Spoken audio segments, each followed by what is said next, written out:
Dallas Theological Seminary's Chapel Podcast. Very simple introduction this morning of one who needs no introduction, but one who I deeply love. All three words start with F. He's as funny as he sounds as you listen to him on radio. He's as faithful as you would want him to be off the radio. And he's a friend as loyal as you could ever desire. Would you welcome our dear friend, our Chancellor, pastor of Stonebriar Community Church and the voice of Insight for Living Radio, Dr. Chuck Swindoll.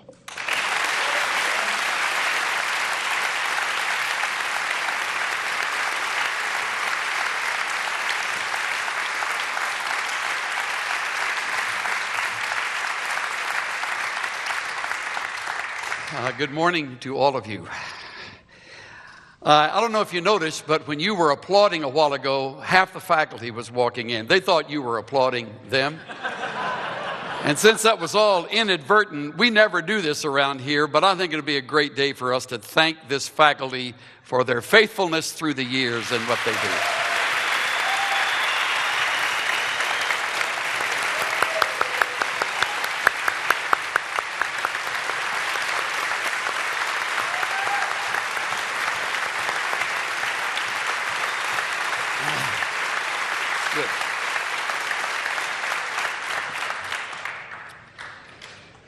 That's great. Won't help your grades, but it's the right thing to do.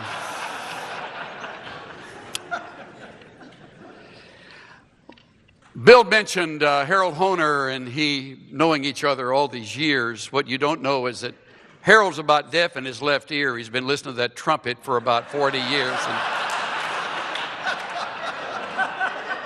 if he just changed seats, it would help, but he always sits right there.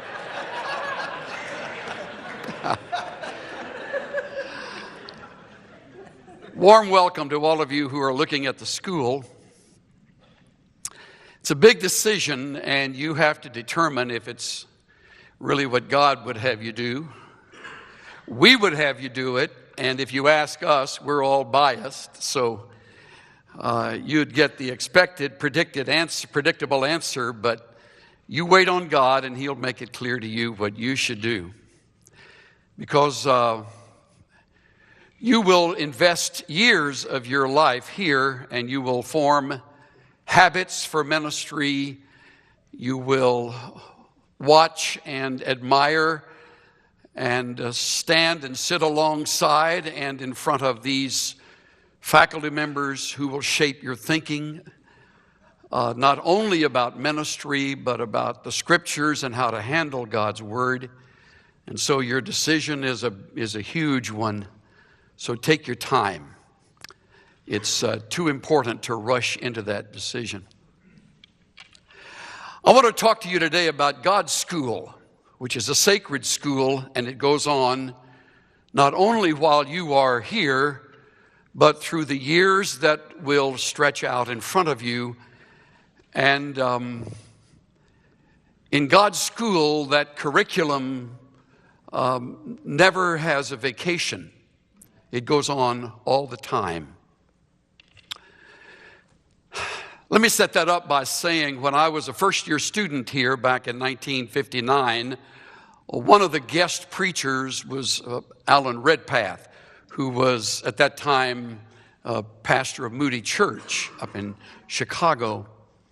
Can't remember what he was talking on, but I do remember and will never forget one statement he made that I have quoted on a number of occasions in my own ministry of now just about 45 years.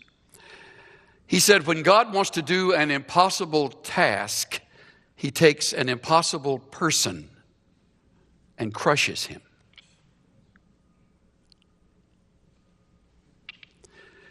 God's school is a sacred school of brokenness where we learn what the Lord revealed to Paul as he was writing somewhere in Macedonia, that second letter to the Corinthians, that my grace is sufficient My strength is perfected in your weakness. Now, the problem comes in the school that God conducts in dealing with us, because most of us do not really, truly believe that truth. We run from crushing. We resist it. And if you have been through some of it already, and I know if you have been in the Lord for very long, you've already begun that school, then you know pretty much what I'm going to say. God seems to take delight in cutting his servants down to size, so that in that spirit of genuine and true weakness, brokenness, and humility, he is able to use us and literally minister through us. I want to talk about that. I want to say it enough and just enough for you to hear it and not forget it. Even if we never see each other again, I hope you never forget what you hear this morning. God's desire is to remove from us all of the crutches that we have learned to lean on to get through the schooling of the past, or to get through trials, to get through impossibilities. God's desire is to remove all crutches but himself. His plan is to force us to stop relying on the flesh so that we might start relying on the Spirit. It's an intriguing study to see how God took many of his servants through this who are mentioned in the Scriptures. I'm going to choose one today, and in choosing this one, I'm overlooking a half dozen others whose lives illustrate this just as clearly. Perhaps not quite as eloquently as this life. But here we will find the classic study of brokenness. The story begins in this man's life actually before he ever was made aware that he would be used of God in any way. He was simply the youngest in a family of 8 boys. And being the youngest, it's doubtful that the thought of being a leader ever entered his mind. He kept his father's sheep, and he was faithful at that. For all we know, he did not spend all his nights under the roof of Jesse's home, but perhaps lived in the field and learned how to handle himself there very well. Prior to anything significant happening to him, a king was ruling who had proven himself an unfaithful monarch, even though he was the king of Israel. After not one, not two, but the third significant failure, a prophet named Samuel, older than the king, arrived on the scene and confronted the man with the truth that came directly from God through the prophet. You have disqualified yourself from sustaining the role of king over my people. And I'm referring to 1 Samuel 15. If you have a Bible, I'd like you to turn to that 15th chapter, verse 26, and then we will skip after a couple of 3 verses here into the story of David and the unique way God used Saul in David's life. 1 Samuel 15:26. Samuel said to Saul, remember, Saul is the king, the first king, human king of the people of the Hebrews. Samuel said to Saul, I will not return with you, for you have rejected the word of the Lord. Now please observe, and the Lord has rejected you from being king over Israel. It's a very clear and obvious statement. You're through. The hand of blessing lifts off you. Samuel turned to go, and Saul seized the edge of his robe, and it tore. So Samuel said to him, the Lord has torn the kingdom of Israel from you today. Today, note that. And has given it to your neighbor who is better than you. I don't know if you've seen that before. It sort of struck me in a surprising way as recently as last night when I was looking this over again.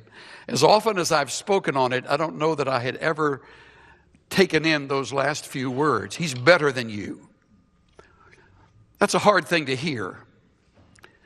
Now, what is interesting and intriguing to me is the exit strategy that God uses.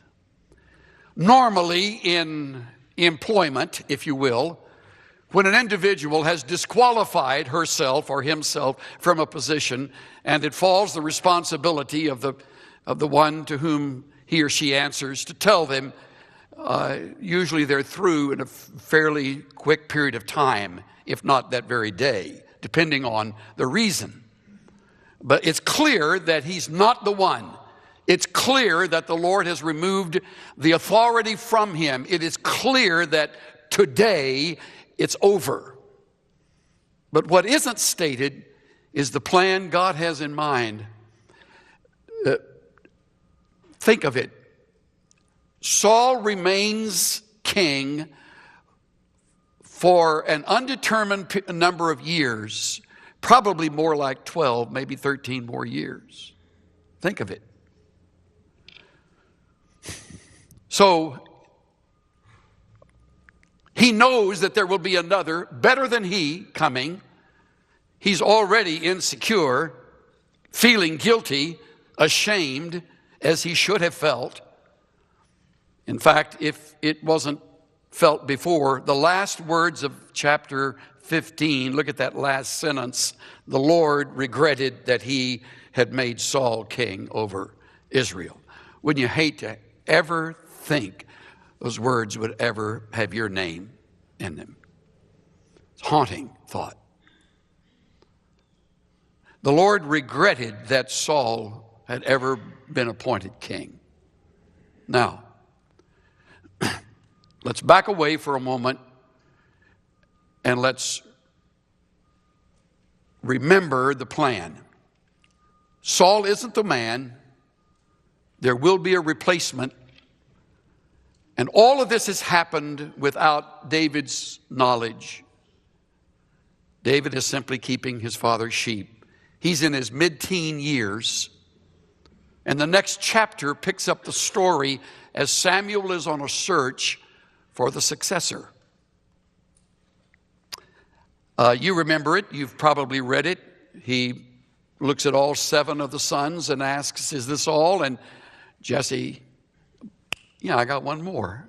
I'm the youngest in the family, so I know how that feels. You know, they especially if in a family of 8 boys, maybe David wasn't around that much.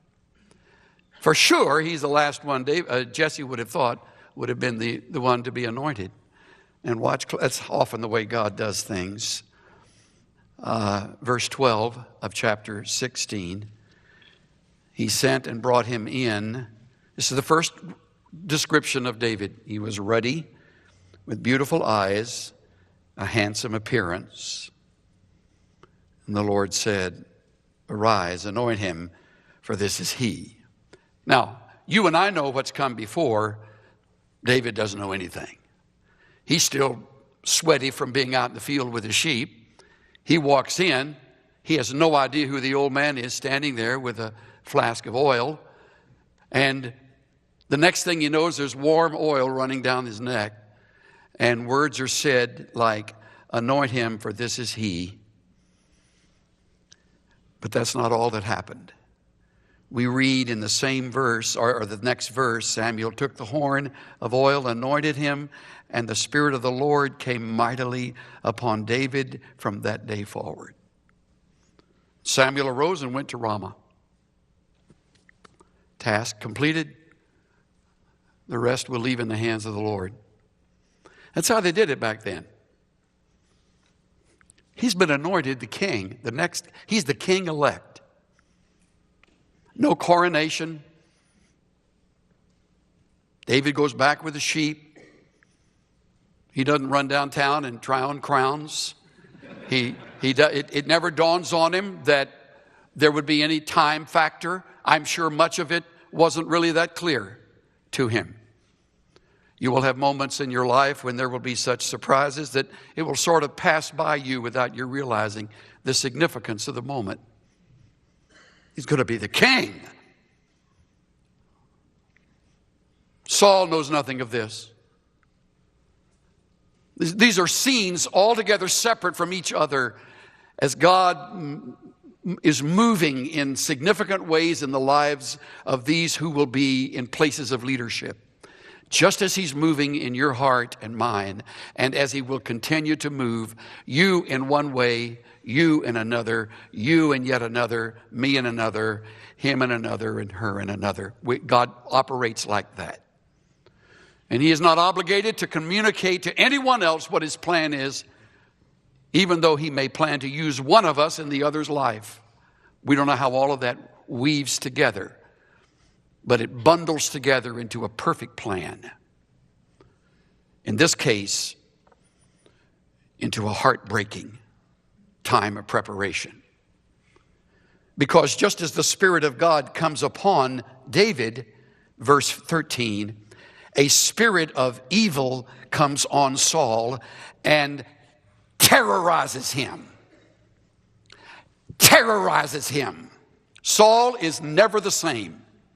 He changes. Charles Ryrie in the Study Bible says this: the evil spirit was used by God as the instrument of judgment on Saul, resulting in a mental disturbance bordering on madness. So now the king is not only threatened with the thought that one better than he will be taking the throne, never told when, just told it's over. So he's now a lame duck serving in a capacity that has no declared ending,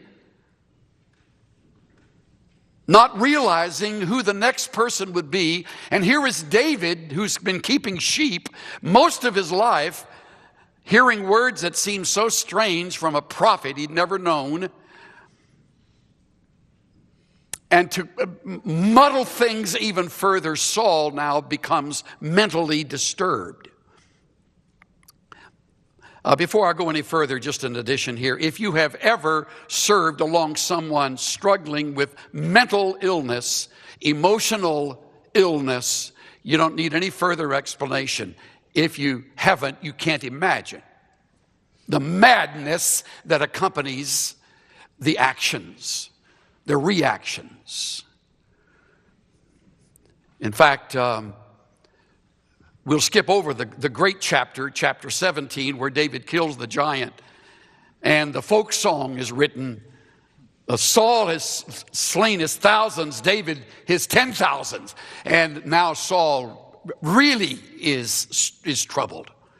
Here's this young upstart of a shepherd who's killed a giant that Saul wasn't courageous enough to take on, and the people are loving David, this young hero of the land. And verse 8 of chapter 18, go there, begins the process of brokenness in David's life. Watch, 18:8. Saul became very angry. The saying displeased him. They've ascribed to David 10,000s. To me, they have ascribed thousands. You will work with people who will compare. And they will see you as a threat. They will be suspicious of you. Your giftedness will work against you, especially if you are capable in areas where they are not and they hold a superior position. You got the picture. What more can he have but the kingdom? Remember, it's in the back of Saul's mind.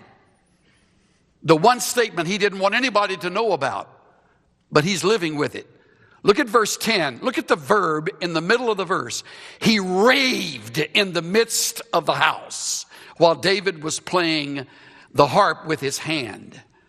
Verse 11, Saul hurled a spear at him. Remarkable. Verse 12, Saul was afraid of David. Verse 13, Saul removed him from his presence. Verse 15, he dreaded him. Saul is now becoming a case. H.G. Wells has an interesting line as a writer. One of his characters named Mr. Polly, Wells writes, he was not so much a human being as a civil war. Saul has become his own civil war. He's paranoid. He's suspicious. He is angry. He is unable to sleep. He's raving. David is dodging spears more than once. I took the time to mark and read in my Bible in these 3 chapters. He even plans to give David one of his daughters. Before you get impressed with that, this is a bad woman he's going to give to David. And verse 21, Saul thought, I will give her to him that she may become a snare to him, and that the hand of the Philistines may be against him. Look, he's even hoping the enemies of Israel will wipe out this young whippersnapper. And if he doesn't, at least his new wife will make his life miserable enough to want to take it. Verse 22, speak to David secretly. So now there's secrecy. Into verse 25, Saul planned to make David fall by the hand of the Philistines. Verse 29, Saul was even more afraid of David. Saul was David's enemy continually. Maybe you haven't lived long enough to have an enemy like that.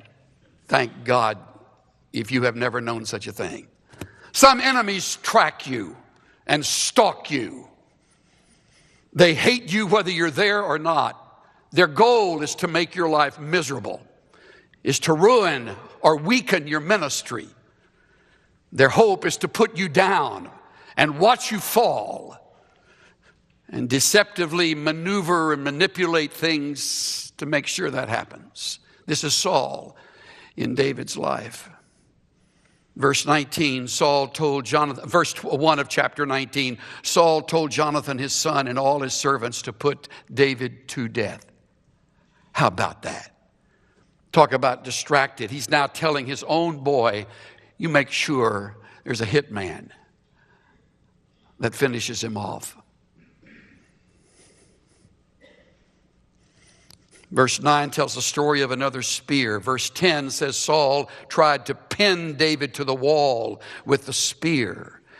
Saul sent messengers to David's house to watch him in order to put him to death. What am I doing? I am deliberately staying on it like the physician puts his finger on the point of pain and presses and says, does that hurt? And when you say it does, they never back off. They push harder.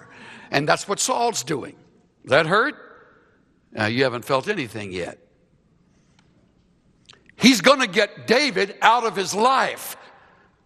What David can easily forget is that Saul is the tool being used by God to prepare him to king it, so that he will not be a Saul replacing Saul. My daughter, going through a terrible time right now in her life, said to me the other day, Daddy, I want you to read a book. She thought I'd read it before. I'd never heard of it. It's called A Tale of Three Kings, written by a man named Gene Edwards. I don't know if you've read it, but I hope you do. It's a study of brokenness. Listen to a few excerpts. God has a university It's a small school. Few enroll, even fewer graduate. Very, very few indeed. God has this school because he does not have broken men and women. Instead, he has several other types. He has those who claim to be God's authority and aren't broken. He has those who claim to be broken and aren't. And then there are those who are God's authority who are mad and unbroken. And he has, regretfully, a mixture of everything in between. In God's sacred school of submission and brokenness, why are there so few students? Because all who are in this school must suffer much pain. And as you might guess, it is often the unbroken ruler. Don't miss this. It is often the unbroken ruler whom God sovereignly picks to mete out the pain. I've been engaged in 5 ministries in my life of some length. In 3 of the 5 ministries, I've had savages who had as their goal to make my life miserable. I've also had individuals not involved in those ministries apart from those 5 places of service who for some reason chose to look with suspicion on my life. So I speak with some sense of knowledge in this. There was a time in my life when I would fight and work hard at vindicating myself. Through a process of years and the dregs of painful experiences, I have learned that I am unqualified to do that. Furthermore, I do not learn when I am busy about defending myself. It also distracts me from my calling, which is all part of the enemy's plan. It's easy to forget all of that when spears are coming your way. David had a question, this man continues to write. What do you do when someone throws a spear at you? Does it not seem odd to you that David did not know the answer to this question? After all, everyone else in the world knows what to do when a spear is thrown at them. Why, you pick up the spear and you throw it right back. When someone throws a spear at you, David, just wrench it right out of the wall and throw it back. Absolutely, everyone else does that. You can be sure. And in doing the small feat of returning thrown spears, you will prove many things. You are courageous. You stand for the right. You boldly stand against the wrong. You are tough and can't be pushed around. You will not stand for injustice or unfair treatment. You are the defender of the faith, the keeper of the flame. You are the detector of all heresy. You will not be wronged. All of these attributes then combine to prove that you are also a candidate for kingship. Yes, perhaps you are the Lord's anointed after the order of King Saul.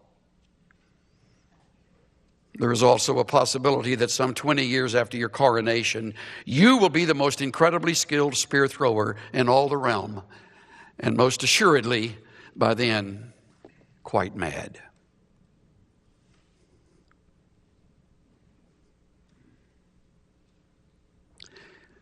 When God wants to do an impossible task, he takes an impossible individual and crushes him. Has spears thrown at him. Has people say things about him that are not true. Brings out in his life Sauls and other individuals who team together to finish you off. Now, why would I talk to you about this? I mean, some of you are just thinking about ministry. If you're looking for a reason not to get in, you're getting it today, aren't you? One of my favorite lines when someone tells me they're interested in ministry, I always say, if you could be happy doing anything else, do that. If you can't, then it's a calling. Walk in. with your eyes wide open.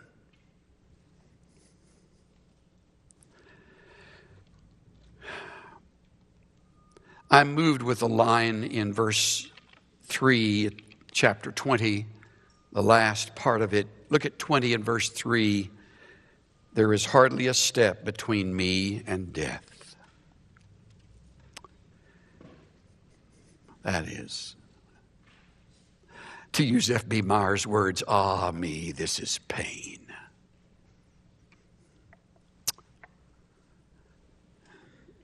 I think some of the people who are on this platform understand that line. I don't know that I've come to that place where there was just a step between me and death. There have been days when I would wish for death. It was so hard. But David means it literally. In fact, it gets so bad. It gets so bad, if you can believe it, that finally when it's clear and Jonathan says, my daddy's going to kill you. You got to know, my daddy's going to kill you. Go. And David runs and makes his existence in the caves of En-Gedi. If you ever go to Israel, be sure that somebody drives you near so you can walk up to the caves of En-Gedi. He probably showered in the waterfall on the hillside. He lived his life for years in caves and dens. This is the king-elect. This is the man who remembers the oil coming down the back of his neck. Living in a cave for years as Saul plans a way to finish him off.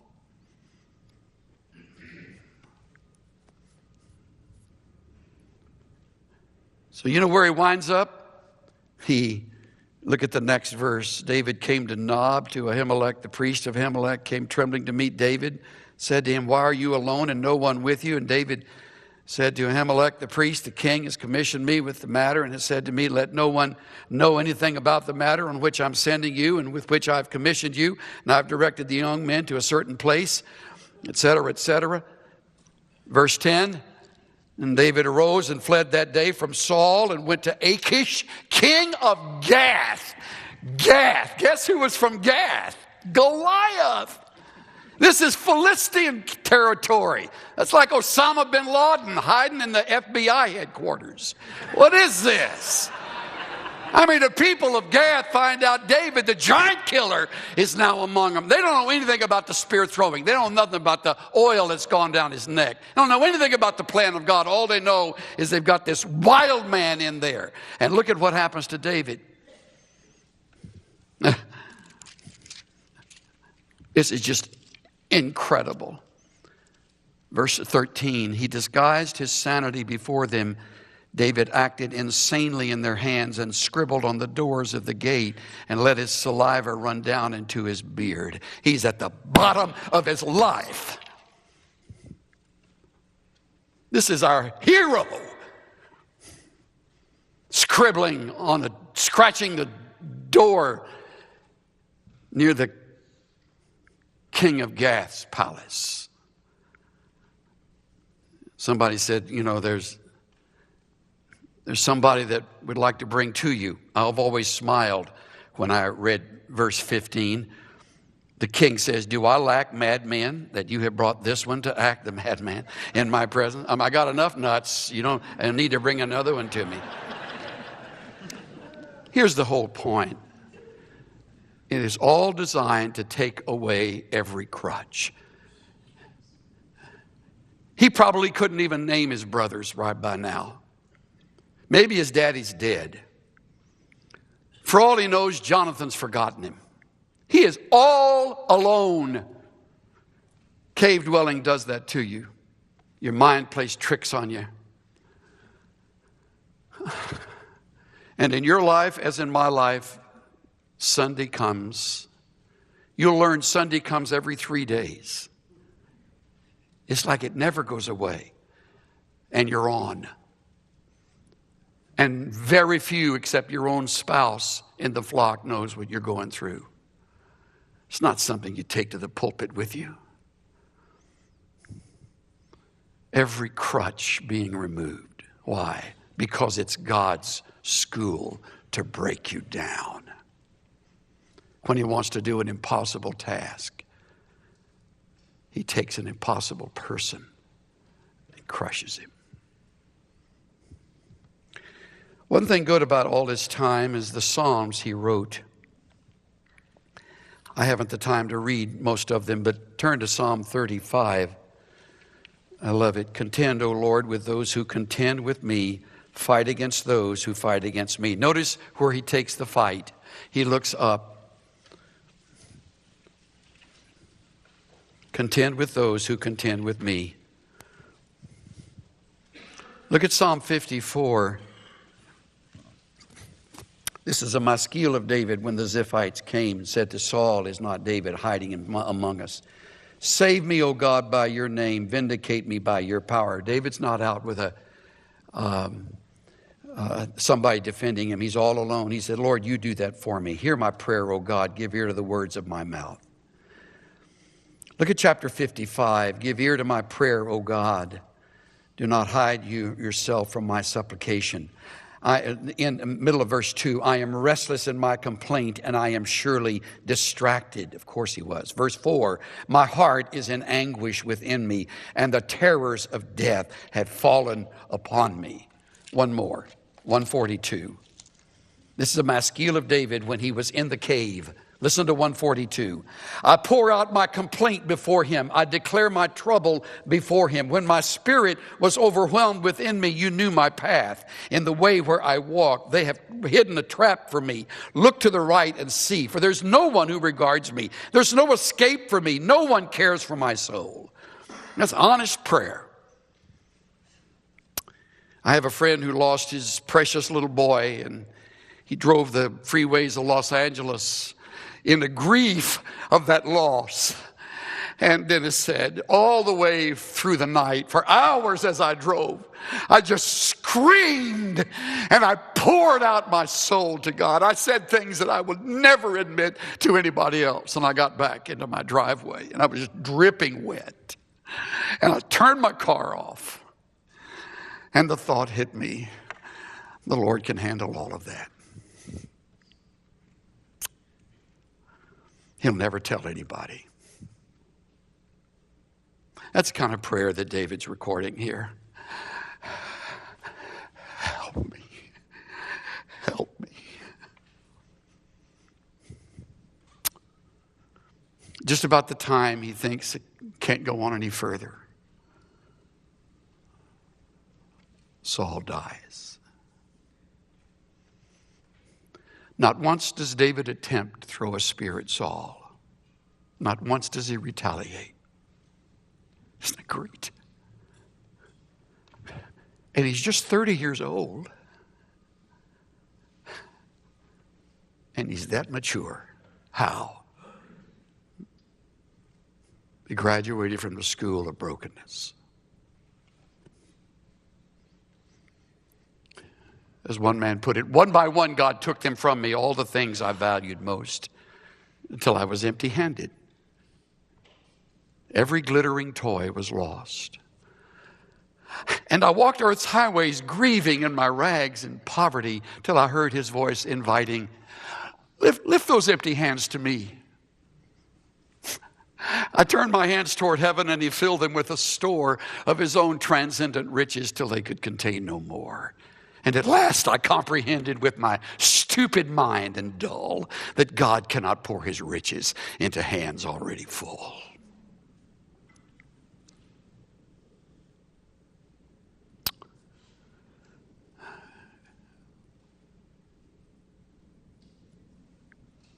I have no idea what God has for you, but I can assure you, if his plan is to use you significantly, there will be Sauls in your life.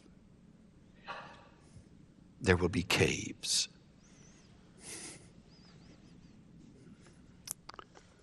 And hopefully there will be psalms that come from that. Psalms of lament and brokenness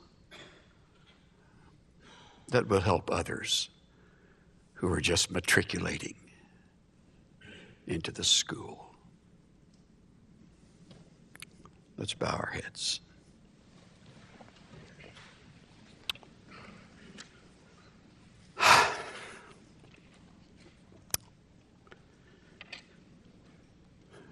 While our heads are bowed, as if we have an altar right there in our lap in front of us, just place yourself before him and just tell him,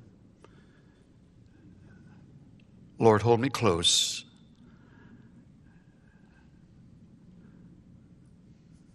Help me through these excruciatingly, penetratingly difficult days. Keep my eyes fixed on you.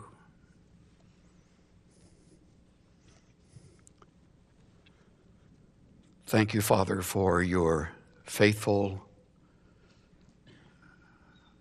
classroom work in the school of life. Just as Paul had his Alexander, just as Moses had his Aaron and Miriam, just as Nehemiah had his Tobiah, Sanballat, and Geshem, just as David had his Saul, we all will be there. As you crush us, remold and make us that we might be effective, empty-handed, open-hearted instruments used for the Master